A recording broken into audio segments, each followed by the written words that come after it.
नमस्कार, मैं रवीश कुमार। आज सुबह दुबई इंटरनेशनल एयरपोर्ट के पास ईरान के ड्रोन का हमला हुआ। इस हमले के बाद एमिरेट्स ने अपनी सभी उड़ानें अस्थायी रूप से बंद कर दी। एयर इंडिया ने भी एक दिन के लिए अपनी सभी उड़ानें स्थगित कर दी। Air Canada, Lufthansa, Air France, Swiss International Airlines, KLM जैसी कई विमान कंपनियों ने दुबई से अपनी उड़ानों को रद्द किया है। दुबई से कुछ उड़ानें भारत आई हैं, लेकिन वहां का एयरपोर्ट पूरी तरह चल नहीं पा रहा। संयुक्त अरब अमीरात के फुजेरा बंदरगाह से भी धुआं उठते देखा गया है, जिसके बाद तेल की लोडिंग की व्यवस्था रोक दिए जाने की खबर है। दुबई का stock market bear market zone में चला गया है, यानी निराशा छा गई। शांति की छवि बनाने के बावजूद निवेशकों का भरोसा बाजार में नहीं बन पा रहा। इसका मतलब है दुबई अभी तक ठीक से संभल नहीं पा रहा और इसकी बर्बादी का सही अनुमान भी प्रेस के जरिए बाहर नहीं आ पा रहा। हमले का वीडियो बनाने और शेयर करने पर संयुक्त अरब अमीरात में 35 से अधिक लोग गिरफ्तार कर लिए गए हैं। इनमें से 19 भारतीय हैं। अगर आपका कोई परिचित वहां रहता है और वीडियो शेयर कर रहा है तो उसे मना कर दीजिए, लेकिन यह भी सोचिए कि इस तरह से दुबई की असली तस्वीर कैसे सामने आएगी। ईरान के हमले के बाद फोटो शेयर करने के लिए दुबई ने 3 विदेशी नागरिकों को भी गिरफ्तार किया है। इसी वीडियो बनाने, शेयर करने और अफवाह फैलाने के नाम पर कतर में 300 से अधिक लोग गिरफ्तार हुए हैं। ईरान में जासूसी के शक में 500 लोगों के गिरफ्तार होने की खबर है। उधर ट्रंप भी अपने देश के अखबारों और चैनलों पर गद्दारी का मुकदमा चलाने की धमकी देने लगे हैं। ईरान पर जीत के बार बार दावे के बाद उन्हें दूसरे देशों से मदद की अपील करनी पड़ रही है, और अगर उनसे कोई सवाल पूछता है तो बौखला जाते हैं।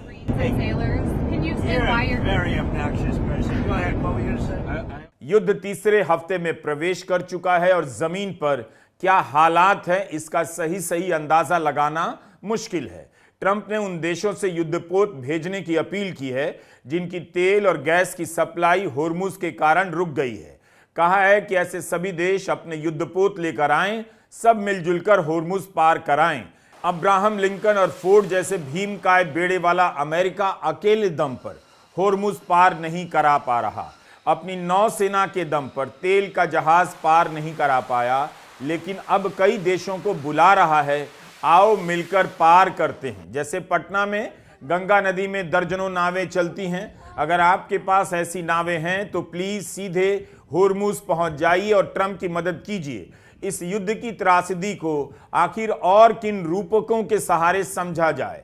7 मार्च को ट्रंप ने ब्रिटेन का मजाक उड़ाया, जब ब्रिटेन के प्रधानमंत्री स्टारमर ने ट्वीट किया कि HMS ड्रैगन और RFA लाइम बे नाम के 2 युद्धपोत भेज रहे हैं।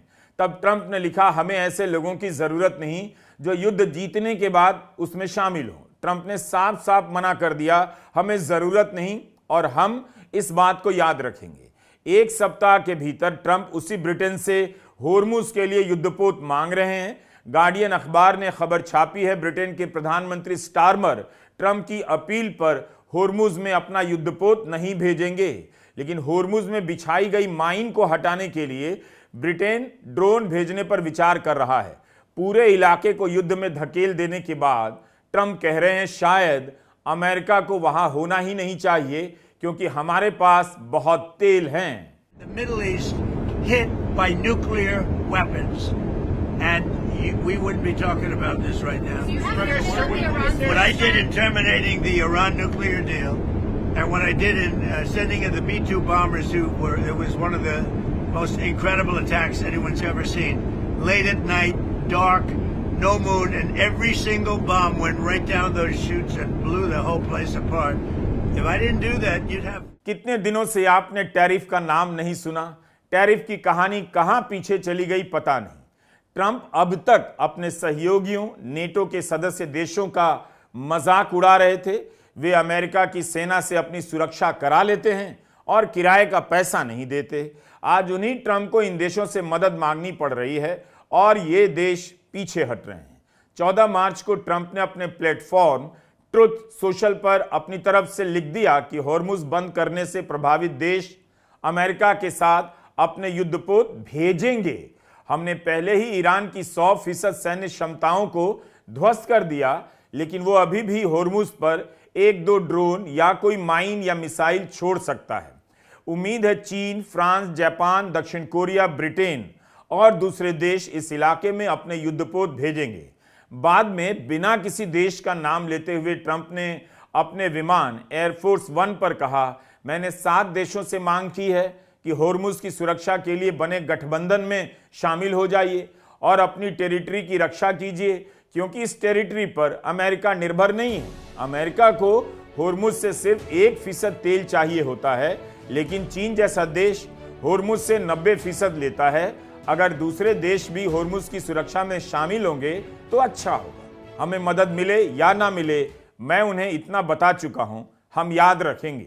2 हफ्ते से ट्रंप कई बार दावा कर चुके हैं ईरान को हरा दिया, इसके बाद भी दुश्मन के समंदर में पांव रखने की हिम्मत नहीं जुटा पा रहे। 2 दिनों से ट्रंप अपील कर रहे हैं, अभी तक किसी देश ने अपने युद्धपोत भेजने का वादा नहीं किया।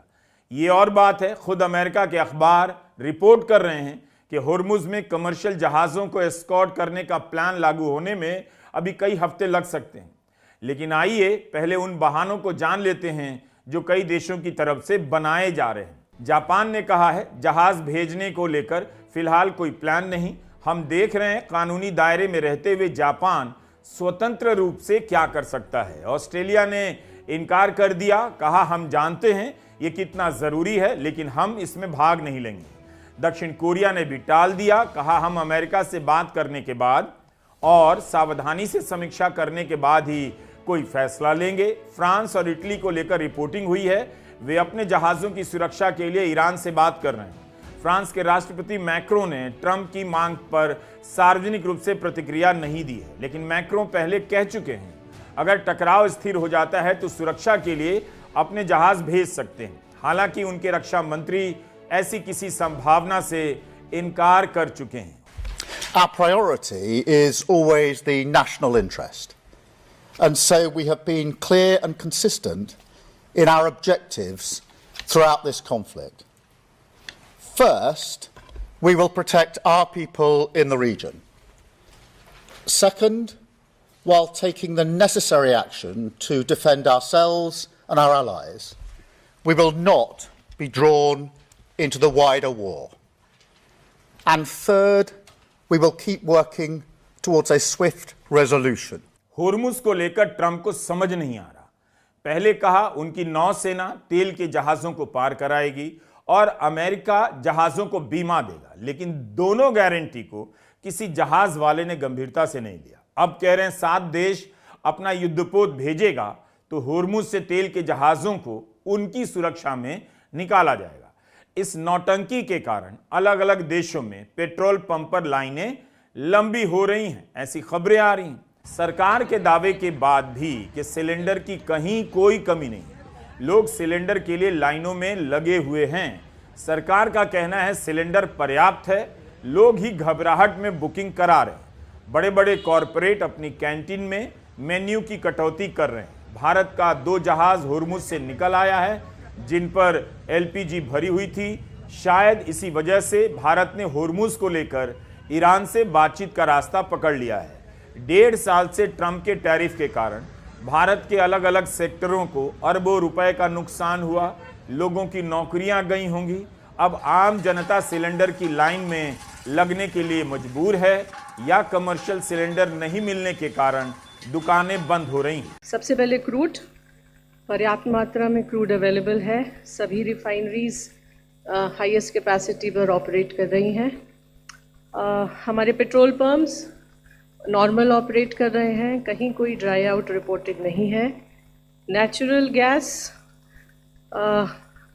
100% supply to CNG and PNG customers is made, CNG for vehicles is made. हमारे डोमेस्टिक LPG कंज्यूमर्स को LPG की सप्लाई की जा रही है और डिस्ट्रीब्यूटरशिप्स पर कोई ड्राई आउट रिपोर्टेड नहीं है।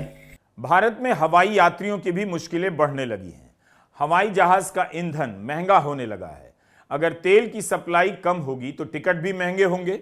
भारत में Indigo, air India, Akasha air ने अलग अलग रूट पर सरचार्ज की घोषणा कर दी है। अमेरिका, लंदन, कनाडा का टिकट बहुत महंगा हो चुका है। वियतनाम से खबर है कि उसने अपनी विमान कंपनियों से कहा है अप्रैल के महीने से अपनी उड़ानों में कटौती करने के लिए तैयार हो जाएं। भारत ईरान से अपने स्तर पर बातचीत करने लगा है। विदेश मंत्री एस जयशंकर ने फाइनेंशियल टाइम्स से कहा है सभी जहाजों को होर्मुज से गुजरने की अनुमति नहीं मिली है।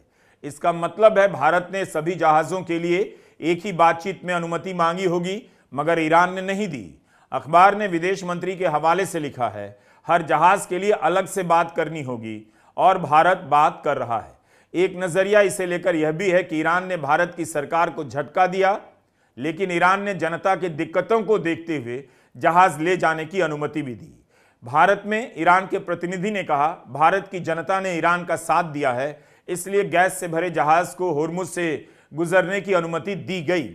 अगर हर जहाज के लिए अलग से बात करनी होगी तो विदेश मंत्री को उस एहसास से बार बार गुजरना पड़ सकता है कि भारत ने खामेनेई की हत्या की निंदा नहीं की, ईरान पर हमले की निंदा नहीं की। 16 मार्च के फाइनेंशियल टाइम्स के पहले पन्ने पर रिपोर्ट छपी है। भारत ने कहा ईरान से सीधी बातचीत करना जहाजों की सुरक्षा सुनिश्चित करने के लिए सबसे फायदेमंद तरीका दिखाई दे रहा है। ईरान ने हमें पूर्ण अनुमति नहीं दी, हर जहाज के लिए अलग से बात करनी होगी, लेकिन अगर बातचीत करने से हल निकलता है तो जाहिर है मैं उसी तरीके को अपनाना चाहूंगा।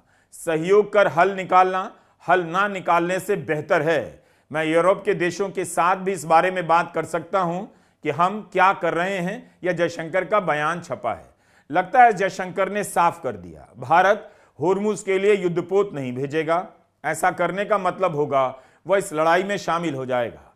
भारत इस लाइन का कभी रहा नहीं। दूसरे देश भी यही सोचेंगे कि अगर युद्ध में शामिल हुए बिना ईरान से बातचीत का रास्ता निकल सकता है तो युद्धपोत क्यों भेजें। उनके देशों में जनता विरोध प्रदर्शन करने लग जाएगी। विदेश मंत्री ने यह बयान भारत के किसी चैनल या अखबार को नहीं दिया, फाइनेंशियल टाइम्स को दिया। 14 मार्च के टाइम्स ऑफ इंडिया के फ्रंट पेज पर हेडलाइन छपी कि ईरान भारत के जहाजों को निकलने की अनुमति देगा। प्रधानमंत्री ने ईरान को अपना दोस्त कहा। अब विदेश मंत्री कह रहे हैं हर जहाज की अलग से बातचीत होगी। लगता है 14 मार्च और 16 मार्च के बीच काफी कुछ बदल गया है। टाइम्स ऑफ इंडिया की रिपोर्ट अब पुरानी लग रही है। भारत के मेहमान जहाज को डुबोकर ट्रंप मजा ले रहे थे। अब अगर उन्हें भारत से युद्धपोत भेजने की उम्मीद है तो इसका मतलब है ट्रंप अब यही कहेंगे नौसेना भेजने की अपील सबने ठुकरा दी। अब भारत ही ईरान से बात कर होर्मुज से सभी जहाजों को निकलने का रास्ता बनाए। इस बीच ईरान के विदेश मंत्री सैयद अब्बास अराकची ने ईरान का साथ देने के लिए पाकिस्तान की सरकार और उसके लोगों का शुक्रिया अदा किया है। ब्लूमबर्ग की रिपोर्ट है कि पाकिस्तान का भी एक जहाज होर्मुज से निकलने में कामयाब हुआ है। ब्लूमबर्ग ने यह भी लिखा कि पाकिस्तान के नेशनल शिपिंग कॉरपोरेशन और पेट्रोलियम मंत्रालय ने उनके सवालों के जवाब नहीं दिए हैं।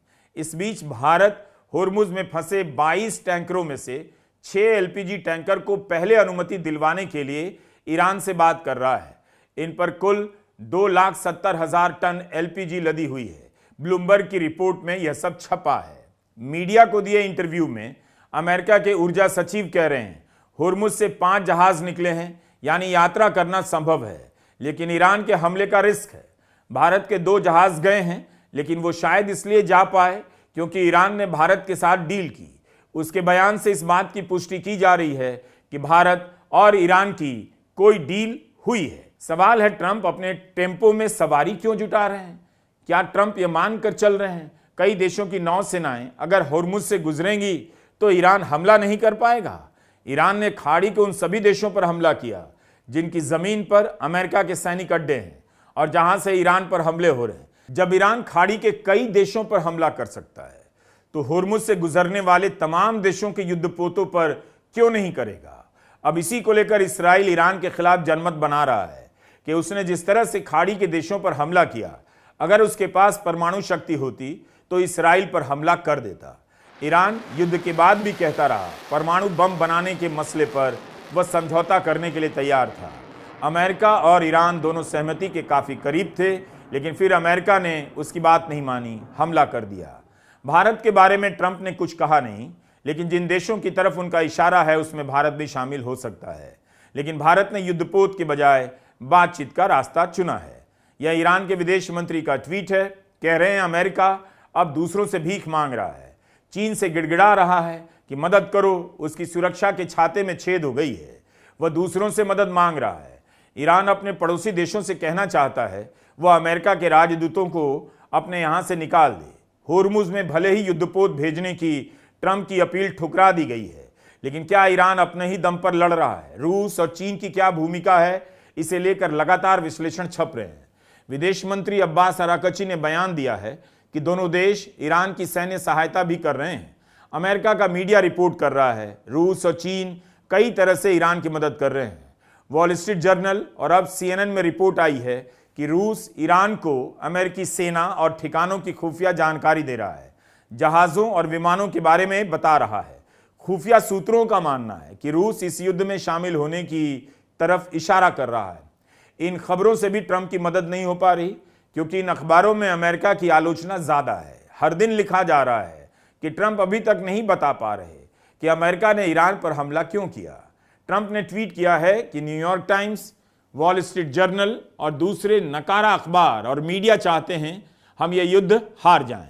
सऊदी अरब के बेस पर खड़े विमानों को मामूली नुकसान हुआ और वो काम पर लौट आए हैं, लेकिन इसे लेकर फेक न्यूज जानबूझकर झूठी हेडलाइन चलाई गई। ट्रंप के इस पोस्ट पर FCC के अध्यक्ष ब्रेंडन कार ने ट्वीट किया है कि कानून साफ है, ब्रॉडकास्टर्स को पब्लिक इंटरेस्ट में काम करना होगा, अगर वो नहीं करेंगे तो उनका लाइसेंस रद्द होगा। कार ने कहा ब्रॉडकास्टर्स का लाइसेंस प्रॉपर्टी राइट नहीं, लोगों को लगता है आप कुछ भी करें लेकिन लाइसेंस कभी रद्द नहीं होता, मगर मेरा काम लोगों को बताना है कि नहीं, पब्लिक इंटरेस्ट भी एक चीज है और ब्रॉडकास्ट अलग बात है। इस बयान से पहले भी कार ने न्यूज ब्रॉडकास्टर्स पर आरोप लगाया कि वे झूठी खबरें चला रहे हैं और न्यूज को तोड़ मरोड़ कर पेश कर रहे हैं। लाइसेंस रिन्यू होने से पहले ब्रॉडकास्टर्स सुधार कर सकते हैं। ब्रेंडन कार के इस बयान की अमेरिका में काफी निंदा हो रही है। डेमोक्रेट्स ने कहा कि उनका बयान असंवैधानिक है। अगर सरकार को ट्रंप के युद्ध की कवरेज अच्छी नहीं लगती तो सेंसर नहीं कर सकती। इस युद्ध में मीडिया बहुत ही सीमित दायरे में रिपोर्ट कर रहा है। युद्ध के समय सरकार के दावे से अलग रिपोर्ट की बहुत जरूरत होती है, तभी आपको मौका मिलता है युद्ध के हालात को समझने का। नेताओं के बयानों से कुछ साफ साफ पता नहीं चलता। ट्रंप कहते हैं ईरान युद्ध विराम को लेकर बातचीत करना चाहता है। ईरान के विदेश मंत्री का बयान आता है ईरान ने ऐसी कोई मांग नहीं की। ट्रंप के युद्ध सचिव पीट हेग्सेथ कहते हैं होर्मुज खुला हुआ है, बस ईरान का हमला चल रहा है। दूसरी तरफ ट्रंप दूसरे देशों से युद्धपोत मांग रहे हैं कि होर्मुज से गुजरने के लिए उनकी सुरक्षा चाहिए। तो हर तरह से सूचनाओं पर बम गिर रहा है ताकि क्या हो रहा है किसी को पता ना चले। नेतन्याहू के भाग जाने की अफवाह छपती रहती है, लेकिन इसके जवाब में नेतन्याहू ने कॉफी शॉप में जाकर एक वीडियो बनाया इस खबर का खंडन करने के लिए कि ईरान के हमले में वे घायल हो गए। उन्होंने अपनी 5 उंगलियां दिखाई, दावा किया सब ठीक है। इसे लेकर भी सवाल उठने लगे कि वीडियो AI है, जिससे इसराइल ने इनकार किया है। ईरान के नए सुप्रीम लीडर भी सामने नहीं आ रहे, उनका भी लिखित संदेश ही आया और उनके घायल होने की खबरें चलती रहीं, खंडन भी होता रहा। ट्रंप कह चुके हैं मुस्तफा हुसैनी घायल है। कुवैत के अखबार अल जरीदा की इस खबर को भारत में टाइम्स ऑफ इंडिया और फाइनेंशियल एक्सप्रेस ने उठाया है। सब कुछ सूत्रों के हवाले से इसमें रिपोर्ट हो रहा है। मुमकिन है सूत्रों से लिखी गई इस रिपोर्ट का खंडन करने के लिए कुछ और सूत्र ही आगे आएंगे। ईरान की हालत भी खराब है।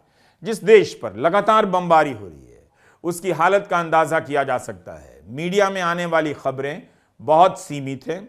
खबर है अमेरिका ने चाबहार पोर्ट पर फिर से हमला किया है। भारत का यहां बहुत निवेश है, हो सकता है इस नुकसान का असर भारत पर भी पड़ जाए। अमेरिका की धमकी के बाद भारत ने चाबहार पोर्ट के प्रोजेक्ट से खुद को अलग कर लिया। UNHCR की एक रिपोर्ट के अनुसार ईरान में 32 लाख लोगों के विस्थापित होने की खबरें हैं और मरने वालों की संख्या 1400 से अधिक हो चुकी है। अभी भी शहरों में, स्कूलों और रिहायशी इलाकों पर हमले हो रहे हैं। सीरिया युद्ध के बाद यूरोप में प्रवासियों का सैलाब आना शुरू हो गया। अब कहा जा रहा है ईरान और लेबनान से भी ऐसा हो सकता है। अगर ईरान से प्रवासियों ने निकलना शुरू किया तो यूरोप को सीरिया की आबादी का 5 गुना भार झेलना पड़ सकता है। 2015 के बाद के सालों में यूरोप के देशों ने शरणार्थियों के लिए कई तरह के नियम बनाए। क्या यूरोप फिर से प्रवासियों की लहर को संभाल पाएगा और उसकी राजनीति को? ट्रंप और नेतन्याहू ने यूरोप की चुनौती बढ़ा दी है। इसराइल के अखबार हारिस में छपा है कि ईरान के लिए अमेरिका और इसराइल के पास कोई प्लान नहीं है, इसलिए यूरोप को ट्रंप के खिलाफ खड़े हो जाना चाहिए। इस युद्ध से पैदा हुए ऊर्जा संकट और आने वाले रिफ्यूजी संकट यूरोप के हिस्से आएंगे, इसलिए यूरोप को सैद्धांतिक रूप से और अपने हित के लिए ट्रंप का विरोध करना चाहिए। इसराइल कह रहा है कि अभी भी ईरान में हजारों टारगेट हैं जिन पर उसकी नजर है। अमेरिका जापान से सैन्य टुकड़ियों को मिडिल ईस्ट ला रहा है। प्रवासियों से पहले ही यूरोप पर असर पड़ने लगा। पिछले हफ्ते तक ट्रंप के ऑफिस में बैठकर उनके हमले का समर्थन करने वाले जर्मनी के चांसलर एक हफ्ते में अलग लाइन पर आ गए। युद्ध के कारण जर्मनी में ऊर्जा संसाधनों के दाम बढ़ रहे हैं। बड़ी संख्या में यूरोप की ओर प्रवास हो सकता है। जर्मनी के चांसलर ने कहा कि इस हमले से कैसे बाहर आना है, इसे लेकर इसराइल अमेरिका के पास कोई रणनीति नहीं। इसराइल की सेना की 91st ब्रिगेड ने दक्षिणी लेबनान में जमीनी कार्रवाई की घोषणा की है। इसराइल इसे सीमित बताता है, मगर दुनिया के अखबारों में इसे लेकर कब से रिपोर्टिंग हो रही है। इसराइल लेबनान में बहुत बड़ी जमीनी कार्रवाई करने की तैयारी में है। लेबनान में United Nations interim force in Lebanon UNIFIL की टुकड़ियों पर गोलीबारी हुई। लेबनान के विदेश मंत्रालय ने इसे संयुक्त राष्ट्र की सुरक्षा सभा के प्रस्तावों का उल्लंघन बताया। पश्चिमी मीडिया में विश्लेषण छप रहे हैं कि आने वाले हफ्तों में खाड़ी के देश भी युद्ध में शामिल हो सकते हैं और होर्मुज को खोलने की ट्रंप की उम्मीद और धुंधली पड़ सकती है। लेकिन चुनौती ईरान के लिए भी है। वो जानता है पारंपरिक युद्ध में अमेरिका को नहीं हरा सकता, इसलिए युद्ध का व्यापक होना उसके हक में है, क्योंकि यह अमेरिका के लिए घाटे का सौदा होगा। अभी तक सहयोगी देश अमेरिका के साथ नहीं आए। युद्ध की कीमत बढ़ती जा रही है और होर्मुज को खोलने का एकमात्र लक्ष्य भी पूरा नहीं हो पा रहा। सवाल है ईरान अपने नुकसान को कहां तक झेल पाएगा। हर दिन उसके भीतर काफी कुछ तबाह किया जा रहा है। ऐसा लग रहा है अब सारा जोर जीतने हारने पर नहीं, एक दूसरे को थका देने पर है। आज भारत का शेयर बाजार संभला, सेंसेक्स 1000 अंक से अधिक ऊपर गया, लेकिन इससे बाजार की अनिश्चितता दूर नहीं हुई। नमस्कार, मैं रवीश कुमार।